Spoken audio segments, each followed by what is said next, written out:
Welcome to Wednesday Night is Overbooked. And we had a premium live event this past weekend that seemed a little more premium than actual premium live events. We will get to all that and a lot more. First, let me introduce myself on the panel. I am your host, Joker Voice. And to my stage right is the talented, thought there was some growth on Saturday, but went right back to the horribly bad takes. It is the one, the only LeftEyeEgo. Ego, how are you, sir? I had one bad take, okay? Just one. But I don't even say it was bad. I would say it was one that you would categorize as bad. I thought it was just okay. But I mean, otherwise, I'm doing it. It was a doozy. It was still a doozy. Boo this man! Hold on. I actually was not able to watch the after show you guys had. Was it during the after show he said something? Yes. What horrible take did he have this time? We'll let you know in just a second. Okay. We were so shocked we thought it was right eye for the evening, not left eye. You know? Like a mirror universe. Like mirror Don't you universe. remember right eye? He was on our show a while back and he blocked left eye in a closet for 2 shows. Mm-hmm. Yeah. And directly beneath him is our legal expert, the guy who's finally wrapping up a boring law show about a boring lawyer. It is Duke Devil 95, Bradley Burnett. How are you, sir? I just realized like I had all those things done and I saved them in private. So they're just sitting in private. I guess I got to release them at some point here. Maybe at some point. I mean, I guess someone just for prosperity and the sake of completeness, so I can make a playlist out of it. Good Lord. And directly beneath me is the aerated assaulting Terminator, Matt, the Unbearable 73. How are you, sir? Doing fairly well tonight, gentlemen. You know, one step closer to walking again and getting out of the hospital and into the apartment. Nice. And we do have some folks in the chat already. We have our wrench among wrenches, Mr. Jacob Ironside, who also threw in the link to that fabulous Joker Voice merch store, which I will be getting the funds back. We had another successful fundraising campaign. I will be releasing all the information for that fairly soon. So thank you everyone who participated in that. We also have, hello everyone, good evening from Huntsville, Alabama, Keely Chow, Roll Tide. Last time he was in Hong Kong. Now he's back on stateside. And also, Fractured Filter, hello sir, how are you? We've also got, I think there's someone else in the chat here. Oh, that's it. Oh, wow. Well, yeah. Not yet. But give it time. And actually, Fractured, we're just gonna start off hot already. Oh! Fatality. We are starting off hot, and this is my show. So all fatalities and all my mic drops count, no matter what stream we're on. There will be no legal challenges on this. I've made an executive decision here. Sounds like a bunch of crap to me. Okay, Ben. Okay, Ben. You got it. Welcome to the Kiss My Ass Club. And thank you for everyone who's in the chat right now. I'm looking at right now. We're at about 6 likes right now. We're about halfway to our initial goal to start the show. We're looking for a dozen likes from the chat. And all you got to do for that, free way to engage the show, just hit that thumbs up button. But if you go down a little further, you'll see links to not just that wonderful Joker Voice merch store, but to all of our socials, to all of our YouTube channels, which we would all love. Your eyes, your likes, your subscriptions, your watch hours. So if you don't mind, I'd say you better subscribe or we'll bash in some skulls, right?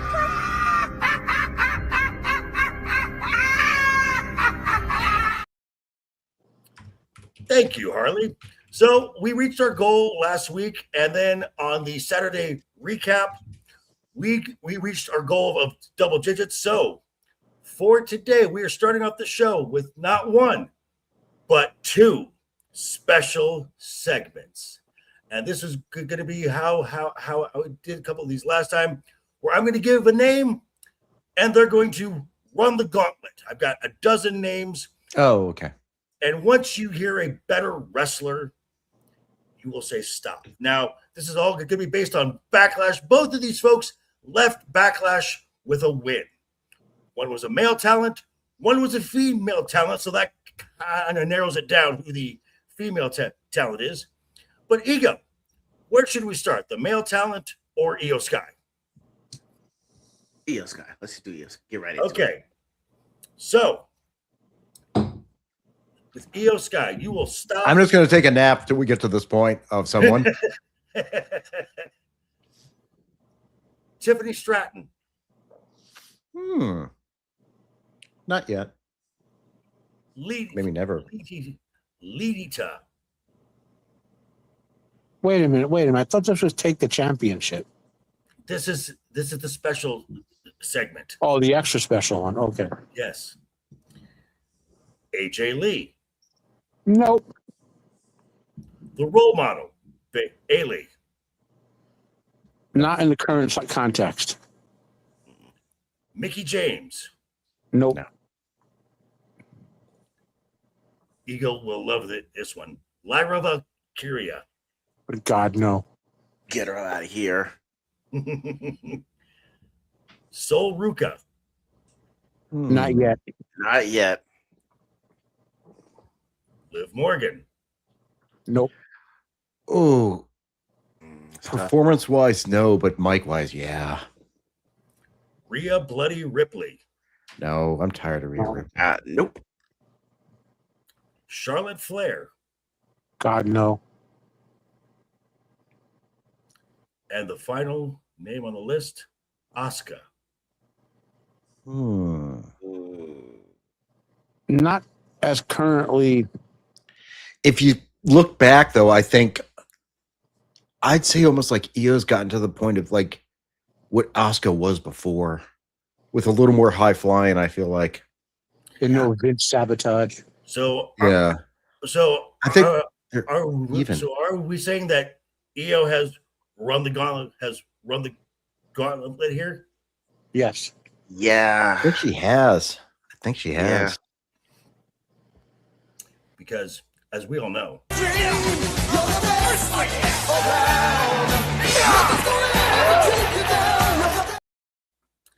as Matt watched the Io versus Mayu Iwatani match from Marigold last year, it's apparent, at least to me, in the WWE, Io is levels above everyone else. Absolute levels. But for the second part of this special segment, we're going to go with Ron Breaker. Got a big win. Got a big win at Okay. got a big win at Backlash, and let's see if he can run this 12-person gauntlet. We're going to start with his dad, Rick Steiner. Nope. That was the one with the beard, right? Okay, never mind. All right. No. That's interesting. I mean, Rick's still in shape. He won't win, but that could be a really fascinating match. Next, his uncle, Big Papa Pump, Scott Steiner. No, Scott's broke. He's not. No. Next, Mr. Kennedy. Why do I know you were going to say that? I like Mr. Kennedy. So did I. I mean, current like if he was in WWE with no Vince sabotage, But he's not high enough level to win. No. Remember, guys, we're not talking like could they really win a fight. We're talking does wrestling storyline lead to them? Mhm. Yeah. So Okay, next, Booker T. No. A little bit. I missed the King Booker era, so I mean, I would say I like. That was more if you want- personality than anything. Okay, it was then. No, then I guess. like no, there's no like if this were a real fight with Prime Booker T versus Booker T would raffle stomp him in a real fight. But in a wrestling match, wrestling story, no way. You know. Gotcha. Okay. Next, Bam Bam. Yes. Oh, is Matt saying stop? I'm saying stop. You know, it's interesting. It's interesting when you think about what Bam Bam actually does, because a lot of times we don't really know what he does because he's very limited and how he's presented in WWE. But if you go out of the country, he was incredibly versatile. I literally got like VHS tapes from Mexico. So Yeah, he was airborne. He was a 350-pound luchador. He was with a power man. Oh, wait, really? He was way ahead. Yeah. He was way ahead. Yeah. All right, You would not believe his time. you would not believe the type of stuff that a guy that size would do. There were two guys from the 1990s, Bam Bam Bigelow and Roadkill, who were leagues ahead of like era busters. You know what I mean? Right. Yeah. All right. So we are stopping at Bam Bam. He did not go. He did not even get halfway through. Who else did we have? I had Kane. Well, that was a stop too. You know. Yeah, I did stop on Kane. Yeah. The height of Kane was burning people alive in the ring with lightning bolts. So, yeah. Okay. Next, Barry Windham. I would have stopped there. Well, that would have stopped too. Yeah. You know. Well, again, the best of Barry is like outside of WWE. You know. Right. Big Barry Yeah, Windham. but it's just we're saying we're talking about just them as a wrestler. So yeah. Right. Yeah. I'm saying he's wrestling. You know, like yeah. Who was next? Tito Santana. Chico. Yeah. Chico. Yeah. Next. I would say yes too. But go ahead. Yeah. Go ahead. Next, Christian. No. No. Hello, Miss Sparkles. How are you? Then, which this would have been a full stop right here, AJ Styles. Oh yeah. Full stop. Yeah. Next was Sting. Full stop. Stop. Yeah. I remember Sting in Old the 80s, Sting. so I was like, yeah. Old Sting. And then if he got this far, the full stop right at the end, Macho Man. Ooh, yeah. Oh yeah. Oh yeah. You got to stop there. If you want to see arguably the second best celebrity wrestling match ever, Macho Man and I think it's Dennis Rodman versus Carl Malone and whoever. God. Diamond Dallas Page. Diamond Dallas Page. It was DDP. Yeah. You're right. Yeah. Malone trained for 6 months as a wrestler to prep for it. I don't care about that. That's just terrible. So, as I said, we had a premium live event this weekend. Now, I want to thank everyone who stopped by the live recap afterward. Just in our gut feeling, the initial response we got. But Brad was not there, so we're gonna do a quick little recap. And was there any backlash from Backlash? Now, I started off by saying we, Ego, Matt, and myself all kind of agreed that this was probably, since the partnership with ESPN, this was the best show that they have done thus far. Part of it was, as far as the in-ring wrestling goes, half the show was in-ring wrestling. 50% of the show was in-ring wrestling, and it was a 5-match card, went for just under 3 hours. And I'm like, oh, gee, it's amazing. You put wrestling in a wrestling show, you get a better show. That you're talking crazy, man. I know. And it did not. So you had like a backstage interview with Trick that we don't get a lot of on other premium live events. You had you had some video packages, but it didn't feel like it was overrun with commercials like Mania did. And that was kind of the big thing. Now we talked about some of the matches, and Braun beat Seth. After watching again, I'm like, okay. And after seeing what happened on Monday, this feud is still going. This This was chapter 1 of Braun and Seth, Yeah. and involving the Street And- Profits now and other members of the Vision. Yeah. So, and then we had Trick and Sammy, and this is where Ego was starting to see a little growth, because Matt and I said that we could see Sammy just doing a hot shot, put the title back on him, build some heat, let Trick chase a bit, and Ego said, "What did you say, Ego, about that match?" As I was watching it, I was like, you know what? Sammy really should have won. I see what you guys were saying, that you could have prolonged the feud up until SummerSlam, and chasing title Trick would have been a better Trick to me than current champion Trick with no one else to kind of go against in the meantime. And I think I was watching it in real time. I'm like, you know what? JV and Matt were right. So I had to give that one to him and say Trick should have lost that match.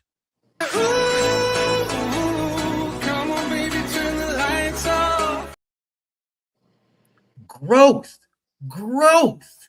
But you've already implied Yes, that we took a giant step back. we did. I want you to let me have my moments. Let me have my moments, okay? No, Why? Why? sir. Why change the show? We've been doing it like this for almost 2. I've got some bad news. Oh, it's going to continue so. So, Brad, any thoughts on Braun and Seth or Trick and Sammy? Unfortunately, all I was able to really see was highlights because I was really way too busy this weekend. So I just watched some highlights.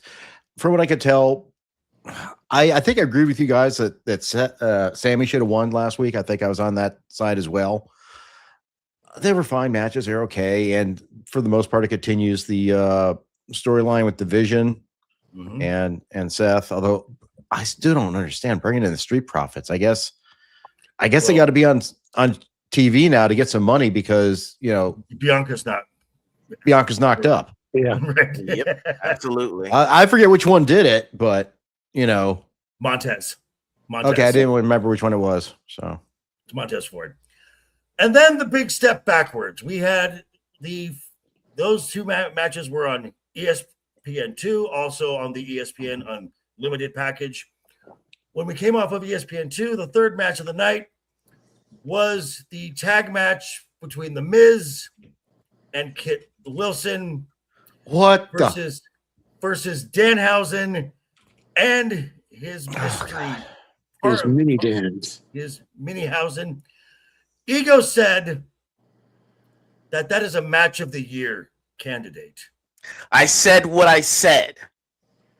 I'm sorry. Wait, Why is he allowed you're here? with the right eye ego now? What's going on here? Fatality.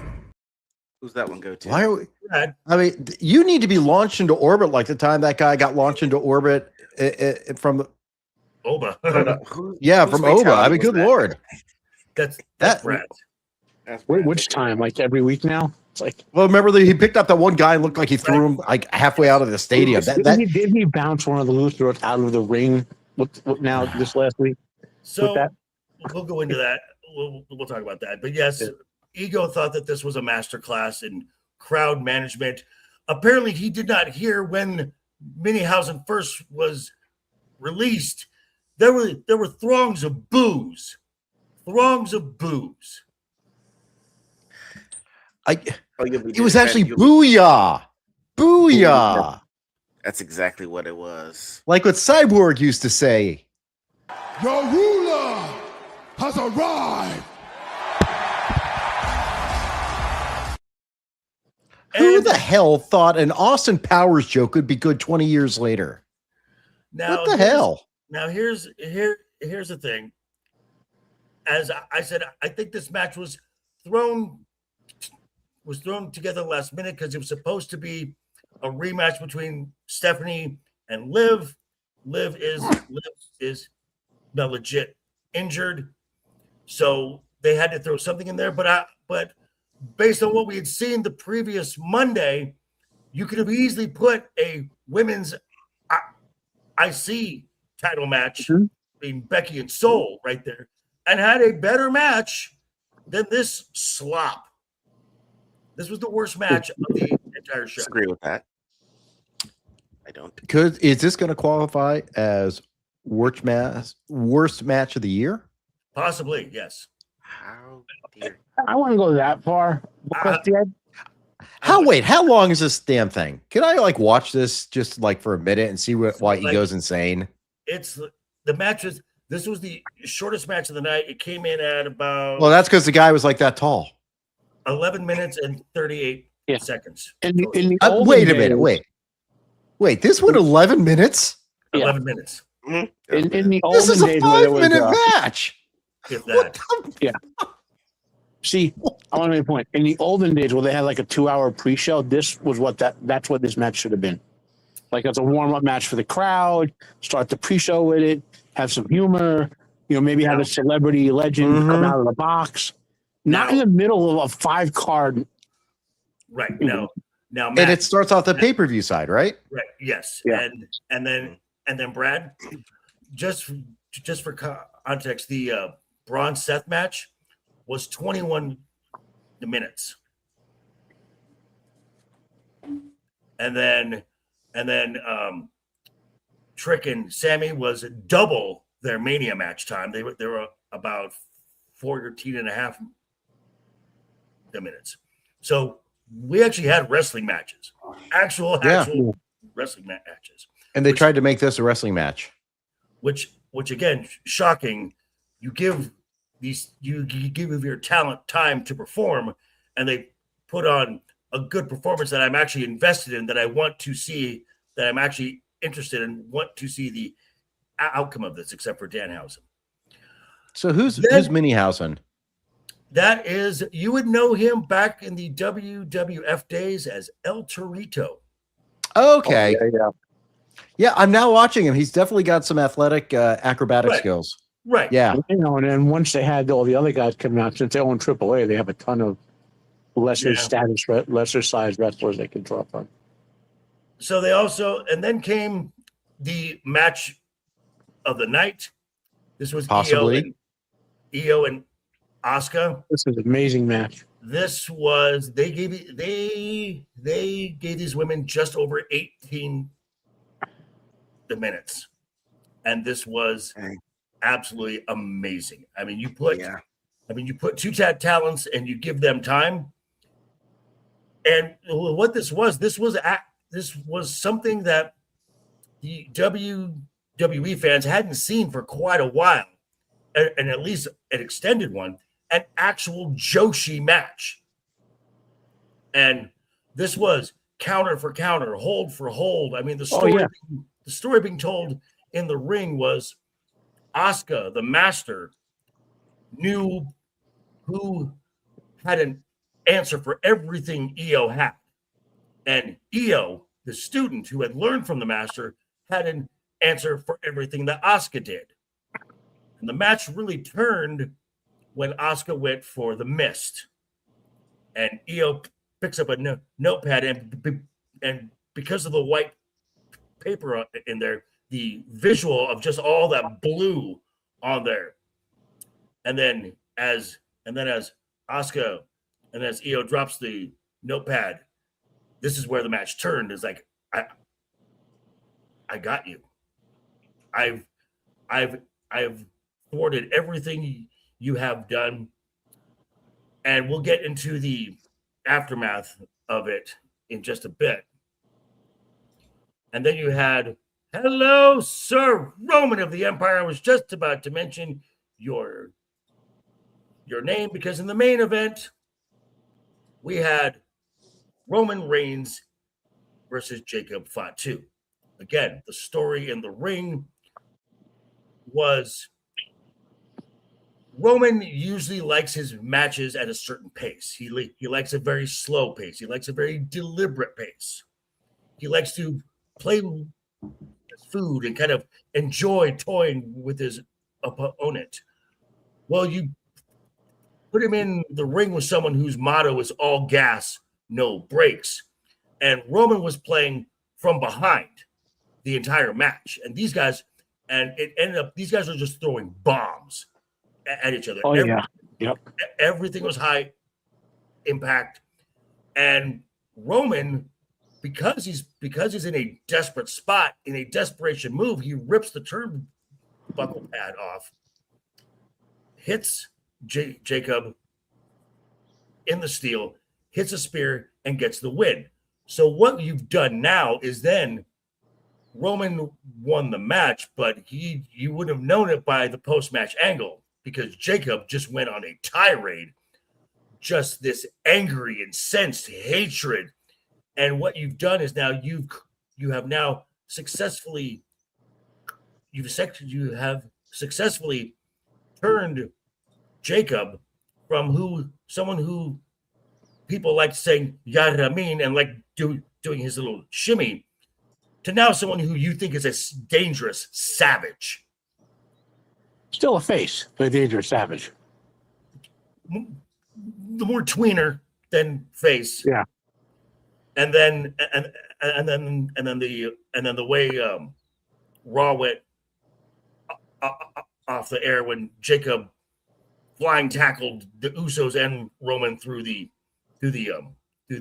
timekeepers area. That was ridiculous. All Romans win. Yeah, there you go.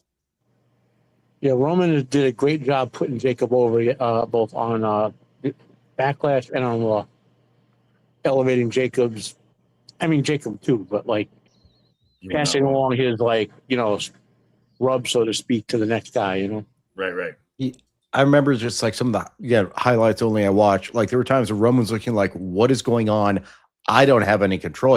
That's the storytelling. It's like, I'm concerned. I'm not going to say necessarily scared, but it's like, oh, I don't know that I can handle this. Right. Exactly. Which is especially after being warned. Yeah. And then especially then goes to the fact like, I can't handle this. So I got to do this to get out of it.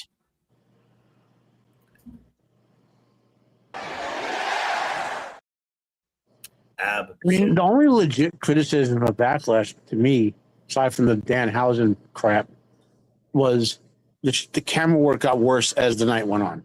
Like this is my biggest complaint was like, yes, why we know over and over again, like tried and true. Try. So, and go on with the length of the matches. This popped up quite a bit on social media. If you looked at all the commentators and even some of the wrestlers saying it, I think there was some behind the scenes pushback on how short the matches were at WrestleMania. Oh yeah, and that led to the longer matches here. Like what was it? There was what was it? Ice Cube's son was going to do Stephanie's podcast, and he talked to Paul Levesque, and he said he made a post on it saying, yeah, all the commercials and everything just killed me. Ania. Mm-hmm. So that too, I think there's some pushback, which is good. Right. So we will see going forward, at least for the B tier shows. This may be more of the model that we see more wrestling. I think once SummerSlam comes back again, that's a big 2-night event. That is one of the big four.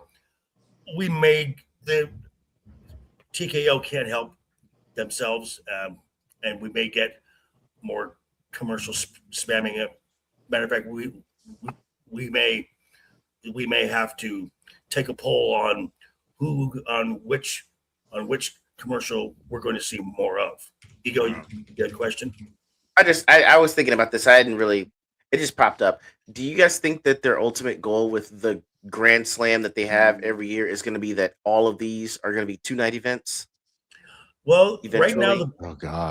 Right now the big four are technically it's Mania, which is 2 nights, SummerSlam, 2 nights, the Rumble, and Survivor Series. Survivor Series should never be a 2-night event. Okay. In my opinion, no. And Ego, the reason those are called the main ones is that's what was for years before they did like minor house shows for a bit, but the big four is like WrestleMania was the first, Then did they add SummerSlam or Royal Rumble?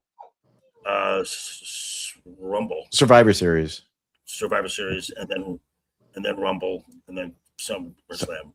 Yeah, so really there were just 4 main events, and then they had Yeah. some house events, like in your house and stuff. Yeah. So those are the 4 that you could set your clock to every year that they would definitely be on. Oh yeah. Gotcha. Right, Yeah. right. Now for my thought process, as far as I think Survivor Series has lost a lot of its importance. I would say that the Money in the Bank is a much more important show than Survivor Series. Well, that would be the way to make Survivor Series 2 night, merge it with like another event, call like, I'm not saying this, but I'm just Money in the Bank Survivor Series, and night 1 is Money in the Bank, and night 2 is Survivor Series. I mean, That'd be- I could easily see them doing Money in the Bank as a 2-night event. I could see that happening because you can do 3 or 4 matches, and then each night has the Money in the Bank ladder match. I could see that happening. Yeah. But we've got our summer schedule. We've got in a few weeks Clash in Italy.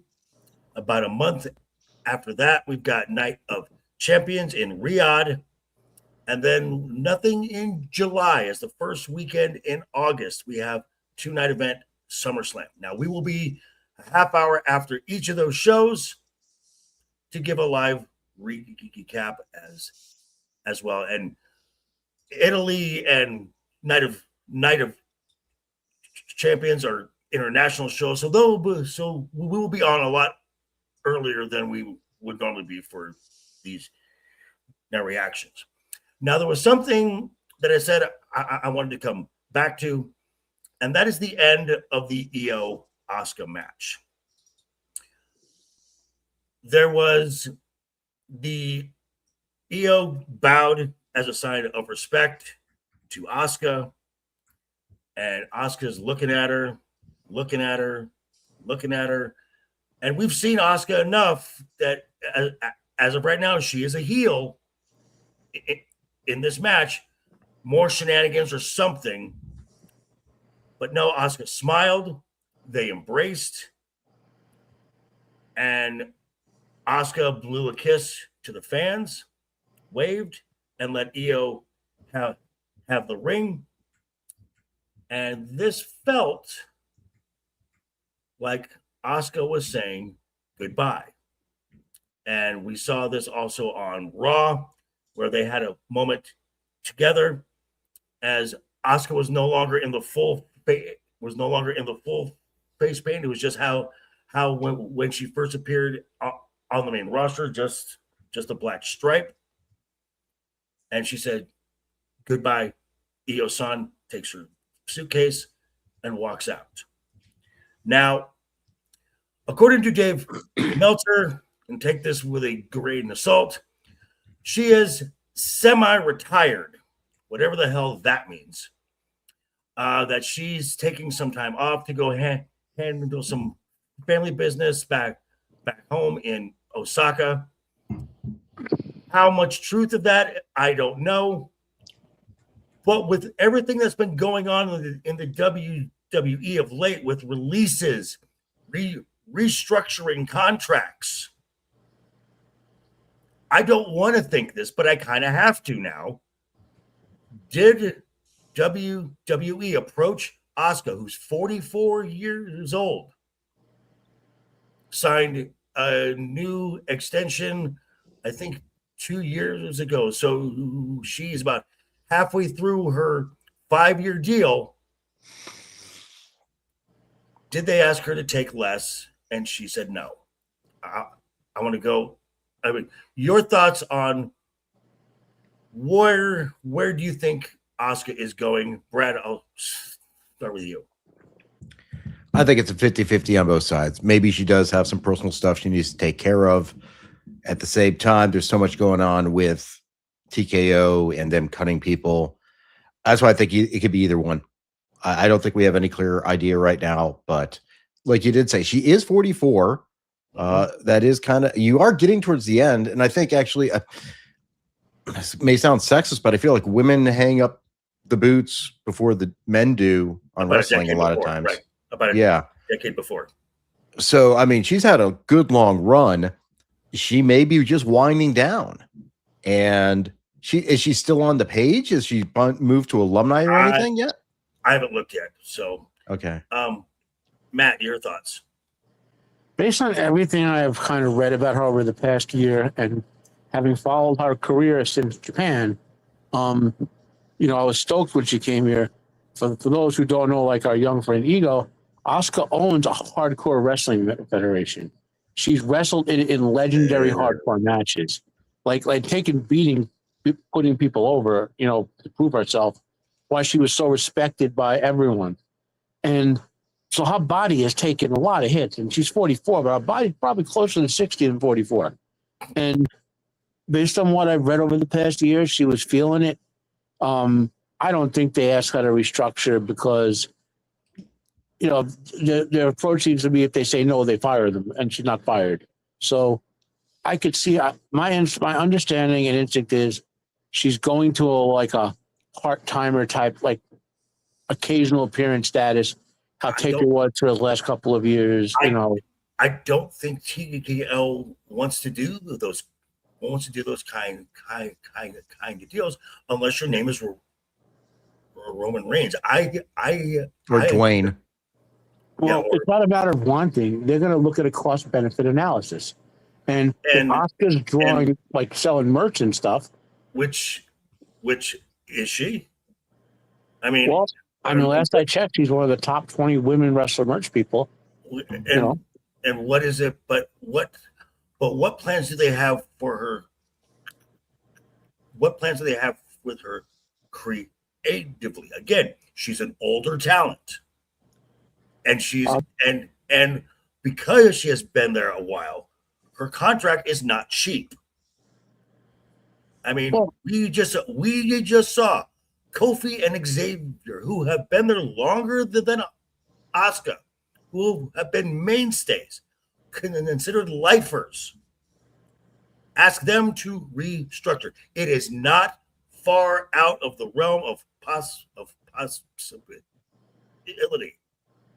that they did the same with Asuka. I don't think she was being paid nearly as much as they were. I would think she would be. I think she would be paid more. Io for sure, but not Asuka. Unfortunately, Vince sabotaged Asuka and a lot of her. And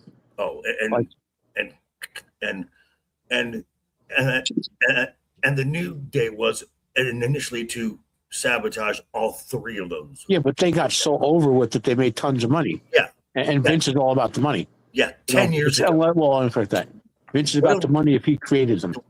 And what have they done? And what have they done? They have bungled them. No. Well, that's the last couple of years. They wore out, Ego, your thoughts? But sorry.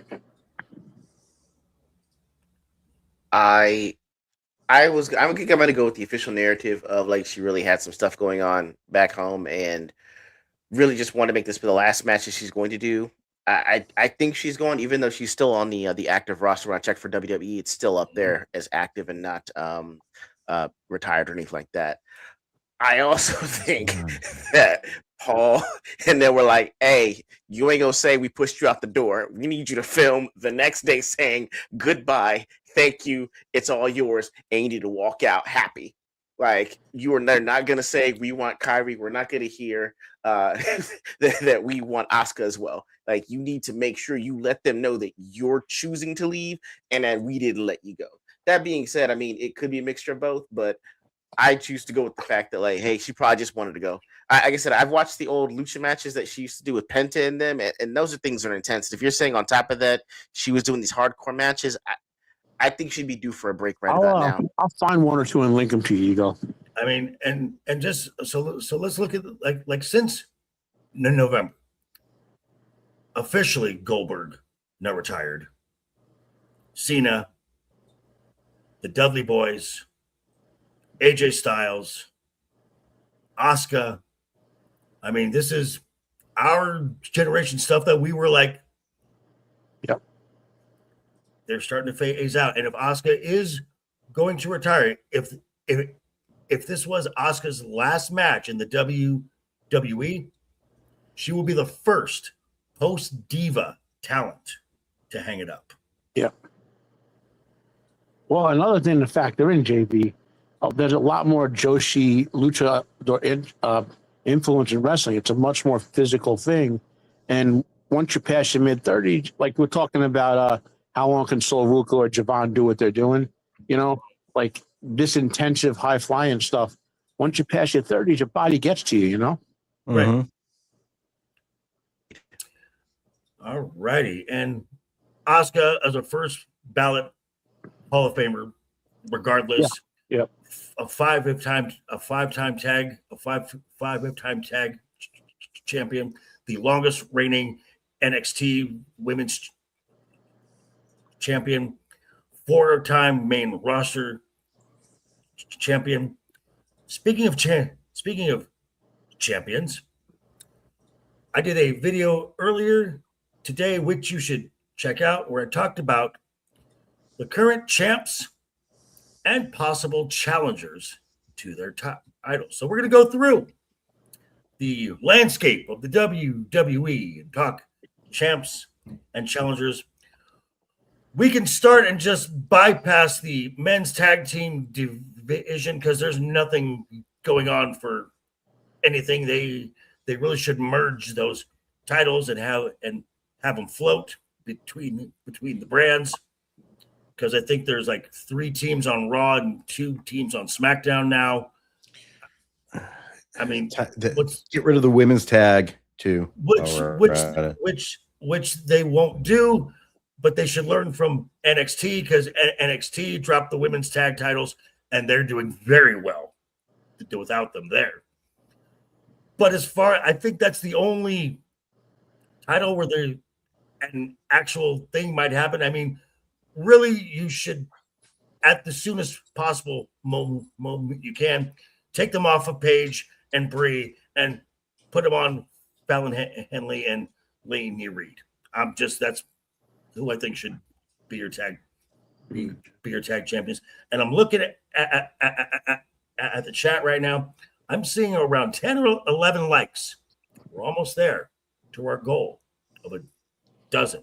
So if you have not hit that thumbs up button yet, make sure you do. It's free to engage the show. Also, check down below in the description. You'll see links to all of our socials, all of our YouTube channels. I'm like 7 subscribers away from 800. So if you have not yet, I say you better subscribe or we'll bash in some skulls, right?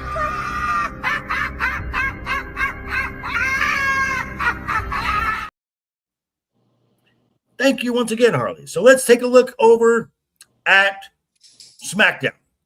And I'm going to list off the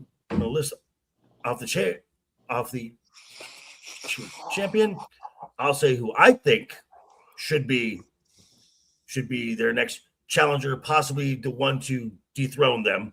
And we'll just go around the horn. And we're going to start right at the top with the WWE Undisputed Championship. Cody Rhodes, the American Nightmare. Ego's favorite wrestler. He loves Cody Rhodes. He thinks he is the greatest thing since sliced bread. Obviously, we know who his next challenger is going to be, and that is the Ring General Gunther. However, I don't think this is going to be the one who's going to take the title off of him. We have seen the seeds being planted already, because someone's going to be ready for when a championship opportunity falls out of the sky, and that's CM Punk. That's a match we have not seen yet. That's a match that's probably the biggest match on the table that the WWE could do. So as far as challenger and who will eventually dethrone Cody Rhodes, Matt, I'll start with you. Cody's a top Merc guy, which is why they keep the title on him. And where, unfortunately, they make him look boring. Not time for Punk yet. Not time for Oba yet. That's a SmackDown. No, Oba could be on any. The fear of Oba He is on loud. Raw. I He's know, on Raw. but they've created the fear of Oba. Keep it in the brand. Oba is on Segregation, Raw. bro. Segregation. Segregation. Wow. So who is on SmackDown now? Fatality. Dominic on Raw, SmackDown. I don't even remember. Ego, that one's yours. Dom is on Raw. But I'd like to see him in one of those big titles now. Who the hell else is on SmackDown? Top of the card, kind of thin. Yeah, Because Randy's out, Drew is not back yet, Jacob is now Raw. on Raw. Who the hell So wants to see Solo with the championship? Move this man! Could we import someone? no. Like, you know, I mean, maybe Dan Howden could appear there and win. Okay, Jesus so Christ. I think we know, Minihausen. but I think we know who his next Wait, I challenger got is. it. Okay, who's the next challenger? Gunther. Gunther. But that's the big one. I mean, then Gunther's got to take it because like you can't just let Cody. He's going to get like his story. His story needs to be interesting again. Sooner or later, they realize that. So if there's no Drew, I'd like to see. I really would like. It's the Underground Railroad. It's Yeah. the under.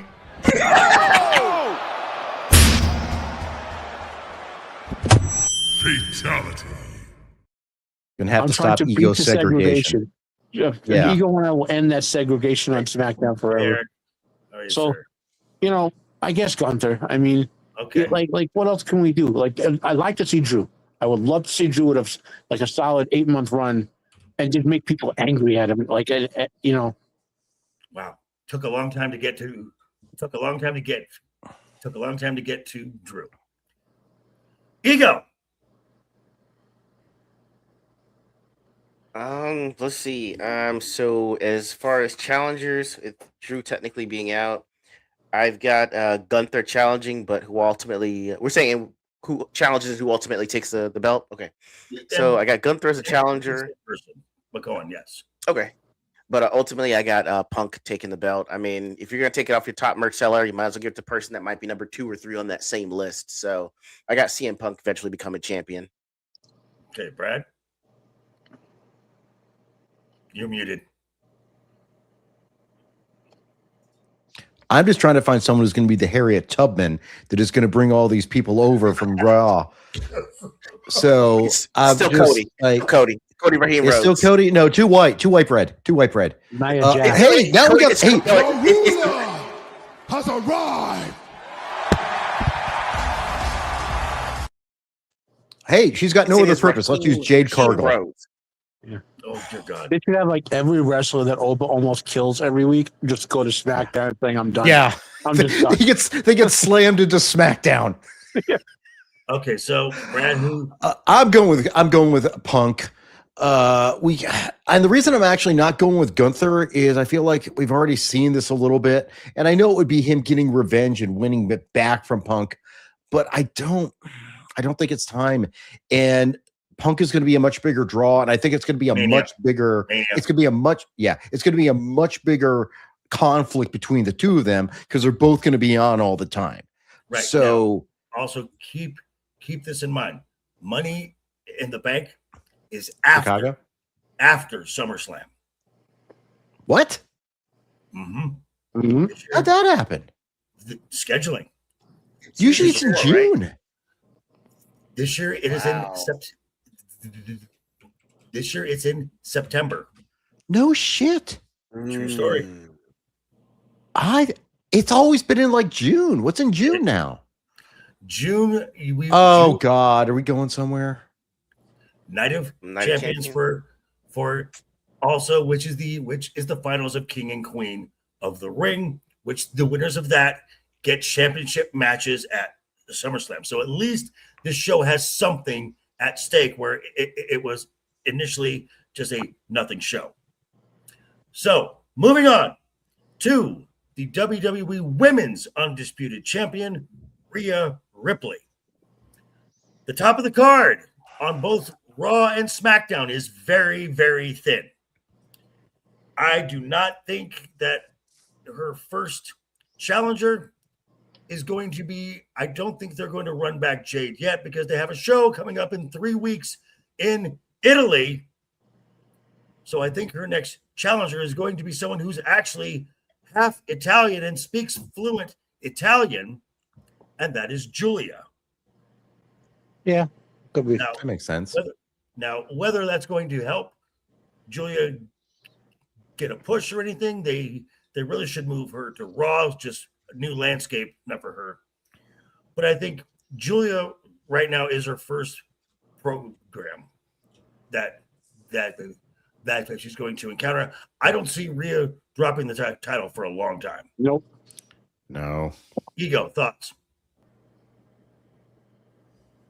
I've got Julia as her challenger first up, but I think that Rhea's going to hold it for a while. I mean, I know who she's ultimately probably going to lose it to eventually, but I mean, Julia is probably the closest candidate. Blake Monroe. Not for a while. Telling you. I'm saying, when it's time for her to lose, she will, I guess. She's got to get a mid-card belt first. That's probably what's going to happen. So, Brad, thoughts? Yeah, I tend to think the person next is probably going to be Julia. I don't know that she's going to win or not, but it makes the most sense in the challenge. I mean, I'm trying to. What's Tiffany doing right now? Oh, she's a U.S. champion. Never mind. Correct. So yeah, she's taken out of it. Looking at other roles, I mean, I don't see Alexa doing it. We don't need to see Charlotte anymore. Jesus, there's so many names on here. Oh, let's see Mitchin again. Jesus Christ. Oh, Lord. Matt's favorite. My heart, my guys, my heart. I didn't take my heart pill, guys. I'm going, guys. I'm going. Wheezy, I'm coming, Wheezy. Pull. No, it's Lisbeth, Fred Sanford. Oh, that may happen sooner than later. I'm just saying. I think they would. So as far as what you said, as far as Blake, JC Jane will be the WWE Women's Champion before Blake will. Well, that's what I was going to ask. Beta Lumps is definitely on SmackDown, right? Yes. So we could see Jace. I could see JC in a feud with Rhea, but lose the first feud, then maybe win like a lesser title to build her up again, then have a feud where she wins, type of thing. Right. And that brings us to the mid-card titles, which is actually a little more interesting because there's actually stuff to do here. Trick, his feud with Sammy is done. You've got now people like Ricky Saints, and you've also got two fun components here. You go back to his NXT days. I mean, a feud with Trick and Ilya would be awesome. Mm-hmm. I suggest. But I think the logical one, go to it first. Carmelo Hayes is my logical one. Matt, thoughts? Carmelo Hayes is like the male Mishin at this point. So let me give it to him. Track of these things. Intercontinental is on Raw. US title is on SmackDown. Okay. And we're talking US title. Watch the show, folks. Yeah. Yes. Right. A challenger to Trick. Challenger to Trick. Well, you had a good point with the triple threat there, but I don't know. See, the thing is, Trick is like really good on the mic, but not really great in the ring. The thing who's going to challenge him, Matt? Come on. Ray Phoenix. Okay. I can see either. He could elevate Trick in the ring. That's what I'm looking for. Because Trick, like I said, in the ring, he's just not great. His vocals are great. His style is great. He can tell a great story, but in the ring, he's like, mid. Yeah. Brad, thoughts? I saw Ilya Dragunov's name in the list, and that's what I was first going towards. Oh yeah, that would be a lot of fun. That would be a lot of fun. Ego? And he's not getting enough attention. He really needs more. Ooh. He does, yeah. I go immediate challenger is going to be Carmelo Hayes, but I mean, where's going to get FOMO? It's Ilya. That's what I'm waiting for. Hard hitting match, though. Yeah, Ooh. I understand they got to get there, but Which, by the way, the fact that Gunther is now on SmackDown and Ilya is on SmackDown, Oh shit! if you know, you know. That Yeah. is, ooh, bangers incoming. And I'm looking, we are one away, folks, from our like goal. One. I see you out there. Just make it happen. Matt Cardona, no. I was gonna say, I saw Matt. Like, come on, guys, let's be real. He's okay with what he does. He's fine. For the Women's United States Championship, the current champion, Tiffany Stratton. This is an easy one. It's Blake. This is the perfect title for Blake to start with and to work with somebody. I mean, who better to work with Tiffany than Blake? I think this is an easy pick. Ego, thought? I would go with that. I didn't know if it was a toss up between her and JC Jane. Because I'm still trying to evaluate. I knew she was good matches, but I didn't know what her comp was. So I was thinking JC Jane, but Blake Monroe.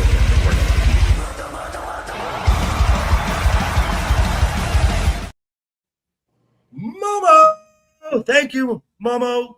Do we love you here? Doesn't. We still got time for the show. Adjusted goal 16. Let's get to 16 for not one but two special segments next week. Brad. Oh, clearly it's Mitchin. BFAB. Or BFAB. Right. Blake Monroe, of course. You got to get her a belt. I'm going to start a class action lawsuit against you, Brad. I will get millions of people who want to see Michin like exiled, and we will come after you legally. I mean, You're not detecting the sarcasm that is slightly in there. I can't detect sarcasm when it comes to Michin. I just can't. It's like, so Matt. Okay, I don't want to see Blake come up yet. I want to see her dominate in NXT for a while. She's coming up. I know. I'm She's just there. saying She's already listed. But Yeah, this she's is listed. about what I want to see, not about what's happening. So, the next main opponent for Tiffy, unfortunately, Raquel is not on the same. Not on the same brand, no. Yeah, on the same brand. You know, and so I talked about JC before. But that's I don't know. I can't think of someone. I don't want someone to beat Tiffy for a while. I really have gotten into this her. will be a feud. I mean, this will be. Yeah, so here we go. Alexa, you got Alexa. Honestly, I would think Alexa would be a fun feud. I think they could go off on each other. To win. Okay. That would be Yeah. You know. No one wants BFAB. Blake Monroe, Candice LeRae, give me a break. We don't need to see Charlotte, Fallon Henley, Julia, JC Jane, Jade Cargill, Jordan Grace, Kiana James, Lainey Reed. Jordan Grace could be good too. She can put people over. I mean, in the mid card of both brands, there's some talent. Yeah. To work with there. Yeah. But I think, because, again, I go back to this. Paul Levesque and Nick Khan are going to want to stick it to Tony Khan. They are going to push Blake Monroe to the fucking moon. Mm-hmm. So starting off with a mid card title run, and then work her way up to Mania, where she walks out with a world title, makes all the sense in the world. And hopefully it works better than Jade, for Christ's sakes. Well, Right. It's got to work better. Nothing could be worse. Right. So we're gonna move over to Raw. And we're gonna start with the mid-card titles there, starting with the Women's Intercontinental Championship. Becky Lynch. Jesus, there's no one here. We see where the program is starting from. Becky has held this belt really as long as his need did she needed to go back to the main event scene, and it's Sol Aruka. Easy pick. Yeah. Brad, Ego, Matt, we all kind of agree Pretty with much that one. agree. Yeah. I agree. The only other one I would possibly choose would be Roxanne Perez. But That's heel to heel. right, heel Yeah, match. that's fair. And so once you get it onto Soul, now you've opened up Raquel, Roxy, the Bailey, Lyra. I mean, there's a lot of talent there to work with. And There's only 11 people, though. There's only 11 women. It's insane. I know. There's more on SmackDown. Well, SmackDown's a longer show. Are you too. counting Maxine Dupree? That's right. I forgot. SmackDown has always been a 3-hour show because we need 3 hours of SmackDown every week. No, we really don't. So, and I've also heard that there may be more NXT call-ups, particularly from the ladies, which means I think some may say that it's too soon. Kendall Gray, get that girl up there as fast as possible. She's amazing. Well, guys, if SmackDown wasn't 3 hours, there'd be no room for me Shin to shine. Right, of course. Exactly. I can't. Fatality. I wish you could Is that find a sarcasm? picture of me Shin running into the ring post like that. It'd be even Yeah, better. That's what AI is for, guys. What's this? Give me a couple hours. I'll find stuff. Or Oba slamming Oba- me Shin Oba slamming me off Shin. of Wrestling TV. She bounces and appears in Japan. Tekla on SmackDown. That would be interesting. Interesting. She and Julia are actually really good friends from back in the Stardom days. So now we're gonna go to the Intercontinental Champion Penta and Cero Miedo, who has been a great fighting champion. And again, everything surrounding him is stacked. You've got JD McDonough, you got Dragon Lee, you've got the young OG Javon Evans, you got Rusev. I think I said it before, I'll say it again. Ethan Page is your guy. He's already going to get a title shot at Saturday night's main event, which is a week before Clash. I don't think he's going to win it there, but I think the eventual new IC champion is Ethan Page. Ego.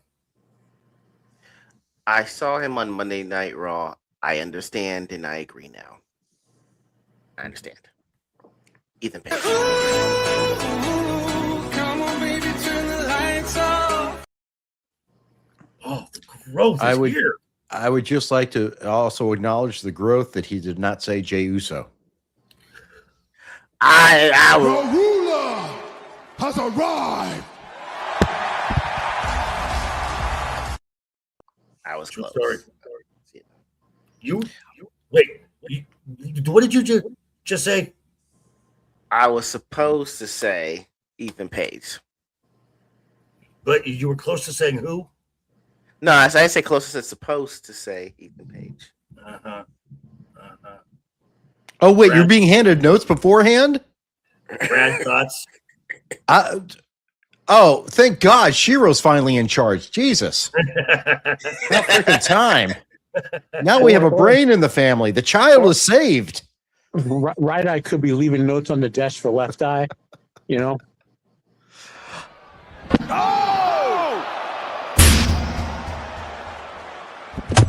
Fatality. True story. Honestly, who I'd Maybe like right to eye and see- left eye have their own uniquely colored post-it notes, like red ones are right eyed and blue ones are left eyes, and you're posted on his monitor. all coded. Brad. Who I would like to see, I'd like to see Rusev get some time because he actually is a really good wrestler, and I think he'd be a great heel at it. Yeah, but I agree with you. So you're right. Matt? I'm going to shock me here on this one, guys. I would like to see JD McDonough have a big feud with Penta. Now That'd be he's neat. out from under Finn Balor's shadow. That'd be a He's fun very match. good wrestler. That'd be fun. I don't know about winning it. And I'm old school enough to want Oba to have one of these mid titles before he goes to the top, but I get why they're not doing it. But like I said, there's a legacy with Harley Race and the Hunky Tonk Man and Macho Man. Yes, we know. But that being said, I get why they're doing it. So JD McDonough definitely have a good feud with Penta. Yes. As to who could take it, Penta to JD to Rusev could be an interesting, swing. Interesting. What is JD's finisher? A moonsault. Oh, he just needs to be a headbutt. Yeah, just a nasty ass. Right. Call it the kapla. So all right, for the Women's World Championship, Liv Morgan has no challenger right now, mostly due to the fact that Stephanie is injured. Until this past Saturday, as I said, that win for Io puts her right back up into the main event scene where she belongs. This is what I'm seeing. Io wins Queen of the Ring, which means she's now the challenger for Liv Morgan at SummerSlam. Io wins at SummerSlam, which sets up the big money match at Crown Jewel, champion versus champion. Once again, Io and Rhea, which they never got to finish because their match got cashed in on. And now it also sends up Becky Lynch to challenge Io Janetti for the Women's World Championship. This is what I'm seeing. Io not just challenges, Io takes the title from Liv. Matt, thoughts? So the thing that's going to be the long-term, I guess you would say, fate of the women's world title is when are they going to pull the trigger on who's going to betray who in that power trio with Liv, Roxy, and Raquel? Is it going to be Roxy and Raquel double feuding? Roxanne Perez will probably win Money in the Bank. Well, but I'm saying not if, it's when. Because you're already getting those funny looks from Raquel and Roxy at Liv when you see certain, if you pay attention to matches, you'll see them. And so short term, what I see Liv in a program with, I don't even know anymore. Because like all the women except for 5, like JB and I was saying, like I want to see high level women wrestling. And after that, they all kind of blend in. Chelsea is out hurt, so that could have been a little program. She's not a top talent anymore. Well, no, we're saying for just a feud. We're not saying for a title win here. So she's on SmackDown. Liv needs a feud with someone that she's going to win, but to just sort of move her story along. Honestly, I don't even know, guys. Like the women's division, there's like 7 names, and half of them are on SmackDown. Stephanie is hurt. Can't do anything with that for like 5 more months. Your ruler has arrived.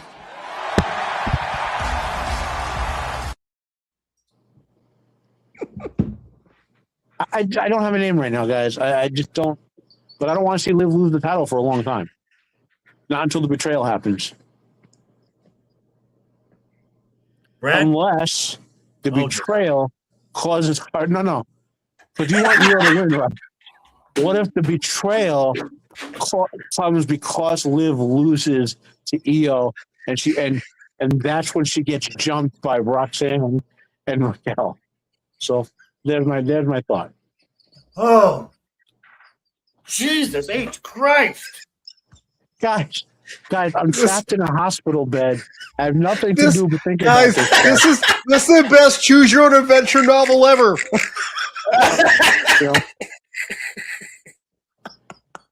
Maybe in the middle of that, Raquel could choke slam reach in through like 7 tables and kill her off. Finally. More alcohol.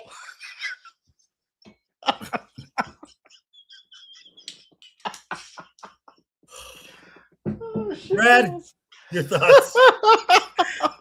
Well, clearly it's got to be EO. Yeah. But if they would just do the fucking turn sooner and make it Roxanne, I can see Roxanne. They just have to do the turn sooner. That's all. If they did the face turn with Roxanne real quick, that's your feud. The But thing is, I don't know that they're want- going to do it, so it has to be EO. Matt, like don't talk now. Matt. I like how conniving Liv is. I don't want to. Okay. Ego, your thoughts. You know what? It should be EO, regardless of how you feel, to make up for the fact that if nothing else, you didn't give her a match at WrestleMania. I immediately say she's the challenger, just because as an I'm sorry, and you should have gotten this title chance a lot sooner. So I got EO. Whether or not she wins it is beyond me. I just say that she should actually have had the opportunity to be the next immediate challenger. All right. And for the World Heavyweight Championship, again, my thought is the same. It all happens at King and Queen of the Ring. Your 2026 King of the Ring is the ruler, the destroyer, the bringer of war. They're going to follow the Brock Lesnar blueprint, and he will challenge Roman at SummerSlam, and Obafemi becomes the World Heavyweight Champion at SummerSlam. Matt, within 30 seconds. I agree. Eventually, Oba is taking the title from Roman. Short-term feud for Roman. Is Jacob, obviously. Jacob. Maybe an Uso betrayal too in there somewhere. You know. Okay. Brad. I agree. Sorry, I agree. You're probably right about the storyline, but just for shits and giggles, get him off the tag team championship and Logan Paul. That would be interesting, and a dirty ass win that puts Roman out for a bit. Made the list. I'm just saying that what is Maxine doing with Division? On my bingo card was never Maxine Dupree being the first. I didn't even realize that. I didn't either. My bingo card never had Maxine Dupree being the first Paul Heyman gal. Oh, guys, don't forget, this is also a TKO production, so Logan Paul makes more sense. Well, Otis is dead, so there's no more, Alpha Academy. And Chad Gable apparently disappeared to everywhere. We don't know where he is. And Kaiser, too. Yeah. It's Pete Dunne. What happened to Pete Dunne? Or Tyler Bates. I don't know. Who are those Creed guys? brothers? Well, where are the Creed brothers? Catering. You realize how fat they are right now? We had Bruto and Julio Americano show up. They're brand new. I forgot about that. Apparently, they're legends. Ego. We just don't know enough. I got Oba. As soon as this feud with Fatu is over, and we do King or Ruler of the Ring, I got Oba taking the championship from Roman. All right. Now, one thing that all of our favorite pro wrestlers have to end the match, it's a signature move, a finisher, if you will, which brings us into the staple of this show.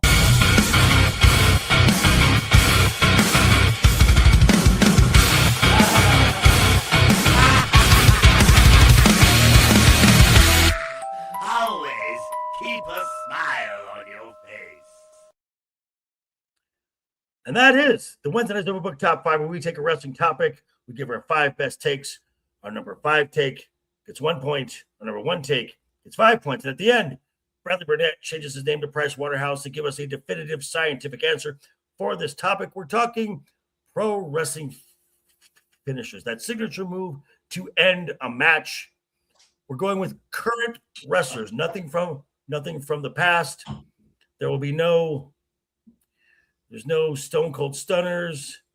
There's not going to be any People's Elbow. Hey, Rock. Go yourself. Yeah, that would have been your pick if it was all time, of course. Oh, I know. I just you're such a rock shill. It's a disgusting, dude. It is. I know. How many copies of Black Adam do you own? Wow. Personal there, bro. Well, JB has a documentary on how modern wrestling would not exist without The Rock. Oh. He's making it. He's making it on his own. He's crowdfunding it. Yeah. I want no smoke. I've had enough. I've had enough for the evening. Okay, I've had enough. We got egoed, Brad. We got egoed. Available soon in the Joker merch store. Right. Really discounted. I pay you not to buy this. So, Ego, your number 5 finishing move. Sure. Just real quick. Honorable mention was Logan Paul's pulverizer.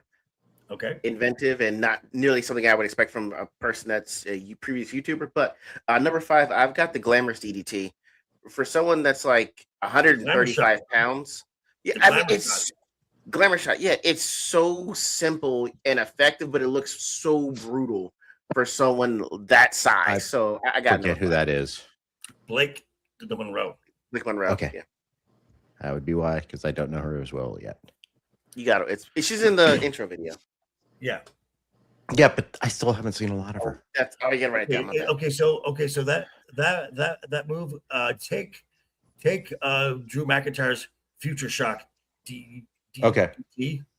It's basically the same thing. Yeah. So Brad, you're number 5. I'm going with Seth's Curb Stomp. Curb Stomp. Now that he's allowed to do it again. Right. The whole idea of it is just kind of really sick and disgusting because a curb stomp is an actual thing that has killed people. Yeah. So, well, I mean, if you DDT someone on concrete, they would die too. You know, it's like but you don't often see a DDT. You do see people curb stomping someone. Right. Matt, you're number 5. As done by Jacob Fatu and Tiffany, the prettiest moonsault. So we have the prettiest moonsault ever and the mighty moonsault. Yep. And then we also have EO's the over the moonsault. We'll just go moonsault as a general. Well, the reverse flip, whatever, you know. Moonsaults. My number 5, surprisingly, Ego and I agree, and I know that Brad has said that. Remember when a DDT was a finishing move? Well, it is with the glamour shot. The glamour shot DDT by Blake the Monroe. It looks nasty. It looks like it just sucks. And I have seen her hit it with a Jordan Grace on steps, on a chair, on a title belt. It just looks nasty. All right, Ego, you're number 4. Number 4, I like RKO for this one. Honestly, I like the way that you can actually do so many reversals to get into it, and so many like, okay, is it gonna happen? Is it gonna happen? Is it gonna happen? Then seemingly out of nowhere it happens. Again, one of my favorite finishers is the WrestleMania one he did to Seth Rollins out of the curb stomp reversal. That's the pop all time one of that pop up RKO was amazing. So I've got it number 4. All righty, Brad, you're number 4. I actually picked Tiffany's prettiest moonsault, so I guess this just goes in the moonsault category. Correct. The PME. And I'm checking the glamour shot right now. All right. Matt, ouch. Right? Matt, that's right on the head. Ooh. Mine, my number 4 is a move I've enjoyed for like 25 years now. Samoa Joe's Muscle Buster. The Muscle Buster. Yeah. Okay. Muscle Buster. That's a good one. Muscle Buster. All right. My number 4 is a finisher that actually came from a botch. Drew McIntyre was going to give a big boot, and he slipped. And what came out of it? The Claymore. It is a devastating looking move. And much like the RKO, it can come out of nowhere. And it just, when it is executed well, it's got that snap to it that I like. So, the Claymore. Ego, you're number 3. Always a fan of a high flying move. I've got the Swanton 450 from Leon Slater. I guess it Okay. goes in the moonsault category, I guess. No. That's a Zone thing? Okay, cool. I'll take Take a it. move. Swanton 450. That's a nasty. That does not look. That does That's not look, dangerous as hell. it does not look humanly possible. It does not. I love it. How long is he going to be able to do it? I mean, I was going to ask y'all the same question. He's I'm not 22. 30 degrees off of it every 3 years. 22? He's 22. Oh, wow. Yeah, he'll be at like 360 by 25.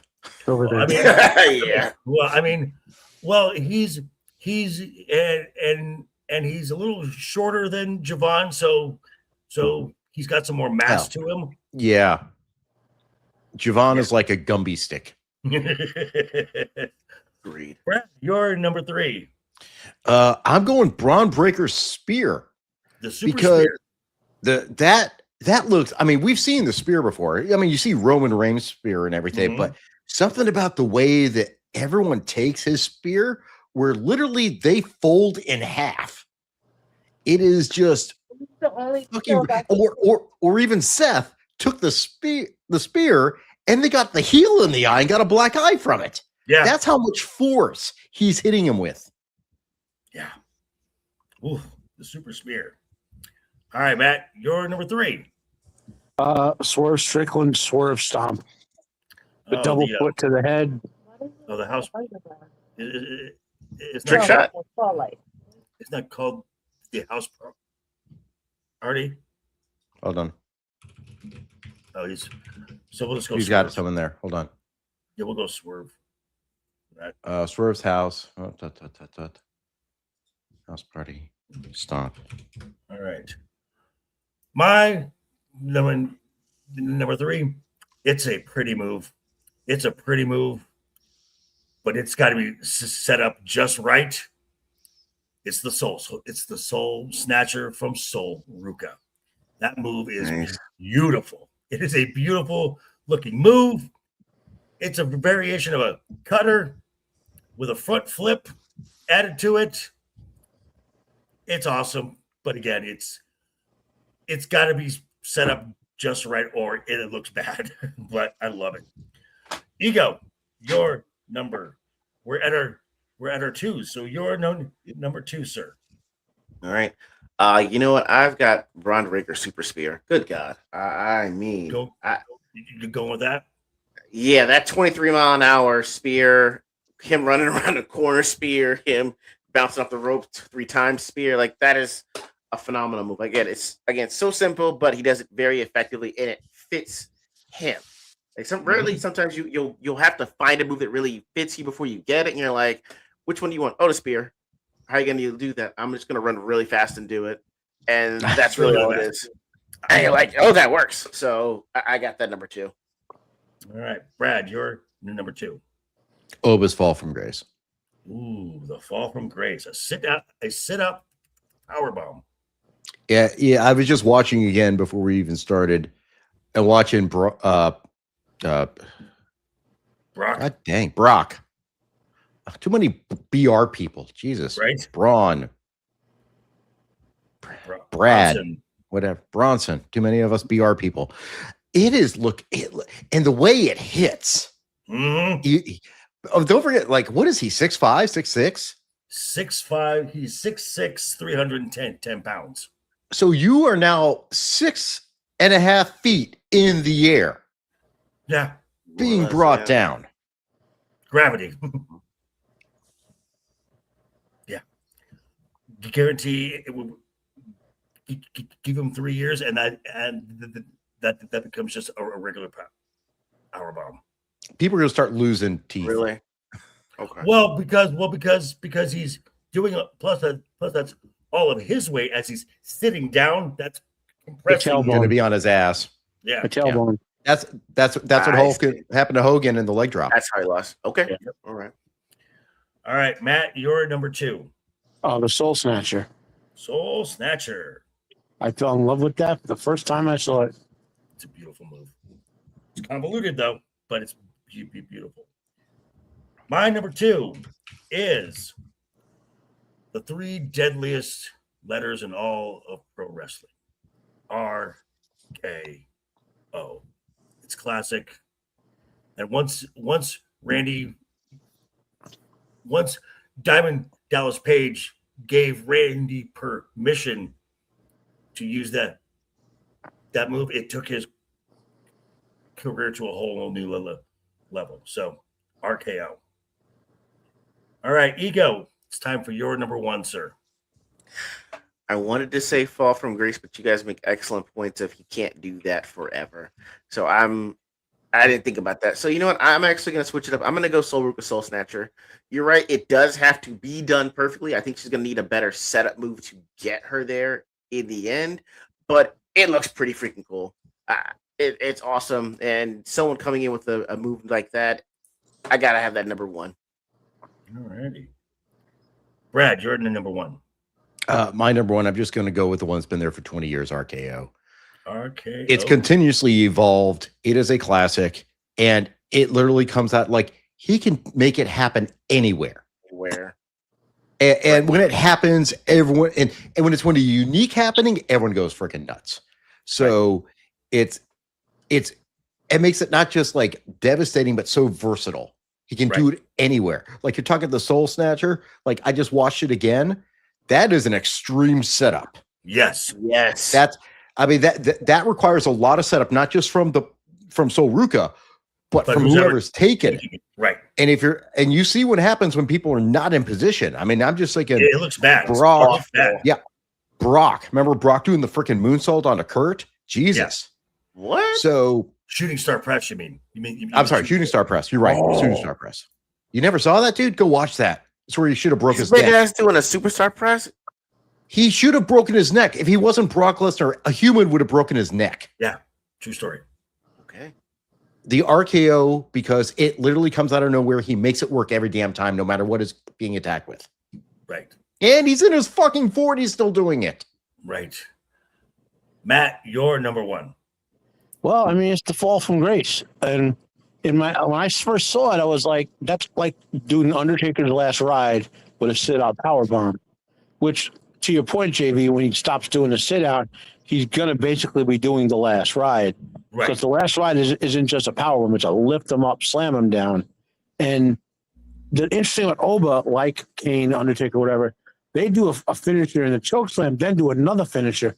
Oba does the same thing with that pancake, whatever you want to call it, that bounced that one guy out of the ring and back to Mexico, you know? Yeah. Or wherever he wound up. And that running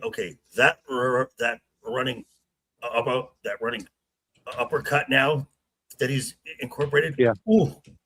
Yeah. And then the smart thing when he lit the Fall from Grace, I like how when he got Otis on the ring, he pointed to his head like, I'm now thinking them too. But Oba isn't just a power guy; he's a real wrestler. And in terms of, and he's so well presented. It's like, and he so well knows how to do it. I'd like to see him put a little stinger splash in there too. But you know, you can only add so much to perfection, you know. So mine is number 1. I was going for what is something about a finishing move that is the vital. It must be protected. When it hits, that needs to be the end. And right now in the WWE, there is one finisher that is protected more than anything else. It's only been kicked out by 3 people. Liv Morgan's Oblivion. It has been kicked out by Stephanie Devacare, Rhea Ripley, and Liv Morgan. But based on everything I've seen, we have a clear number 3, a clear number 2, and a clear number 1. Is that what I'm seeing there, Brad? I agree. It is La La Land. Sorry. And At number 3, right, at number 3, we have The Fall from Grace with 9 points. correct. At number 2, I have the RKO with 11 points. Mhm. And at 12 points, we have the Soul Snatcher. Very good. Congratulations, Soul Aruka, the first of which I'm sure will be many awards, accolades from Wednesday Night is Overbooked coming your Please way. don't hurt yourself. Right. And I want to thank everyone for showing up. We did hit our goal, so we will be having a special segment at the start of next week. But we are going to go around the horn here. Mr. LeftEyeEgo, what do you have coming up, sir? You know what? Just released, I believe today, my Stephen A. Smith conspiracy that we did last week. I actually took the segment out and made it its own video. Thanks to you guys. Check that out because you're probably going to be hearing and seeing more Stephen A. Smith come SummerSlam. So this is me calling it out early and the reasons why. So check it out on my channel. Why do you hate Stephen A. Smith? It's amazing. And Sounds racist. Mr. Duke Devil 95, what do you have coming up, sir? This week, well, I still, like I mentioned at the beginning, I have 3 reviews of Daredevil Born Again, or actually Sidelined Again, just sitting there waiting to be taken off private. Wait. Is that Daredevil Born Again or Daredevil Bored Again? Nice. Fatality. Honestly, I didn't go with the board again because everyone's doing it. It is extremely boring. But I say Sidelined Again because the dude is a secondary character in his own show. That's a fucking crying shame.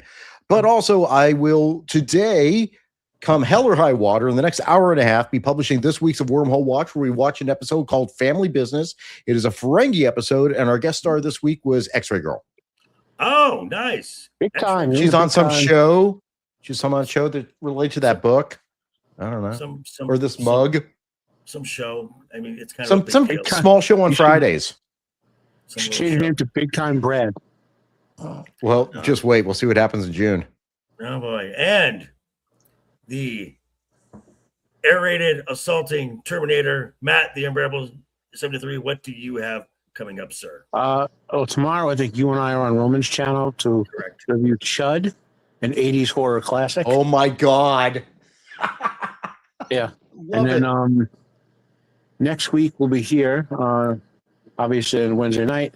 And I don't often advertise this, but I am active on X, and I'm currently involved in debates over Christopher Nolan's horror show coming out, Horrible Mock The Odyssey. I may try to do a little recorded video about that, my roommate's issues aside, tomorrow. But it's starting to offend me, that movie. Yeah. So, Hey, real quick, let's ask LeftEyeEgo if he knows what CHUD stands for. CHUD. No, I saw that and I was trying to figure that out. What does that mean? Cannibalistic humanoid underground dwellers. Gross. Welcome to the 1980s, child. 80s films. The motto was 80s cocaine, films. was cocaine and capitalism. We need That's more what it of that. sounds like. It's like human gremlins. Yes. After they get fed after midnight. Bro, no, thank you. No, pass. So, as was stated, I will be on with Roman of the Empire tomorrow, reviewing the 80s classic, sure, Chud. But we'll be back here next week for another edition of Wednesday Night's Overbooked, as we are moving toward Clash in Italy, the next premium live event. I would like to say thank you to everyone in the chat. Oh, God, Jacob. That's just... Get your chud on. Oh, God. Do you have a chuddy? Thank you, sir. I do not, thank God. But on behalf of everyone here, I would like to say, keep talking, keep smiling, have a great rest of your week, and until next time, take care, and always have fun. Here we go.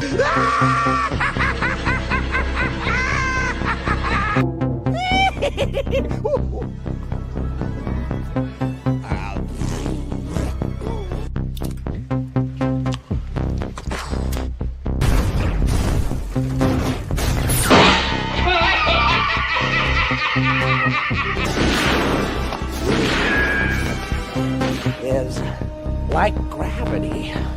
All it takes is a little push.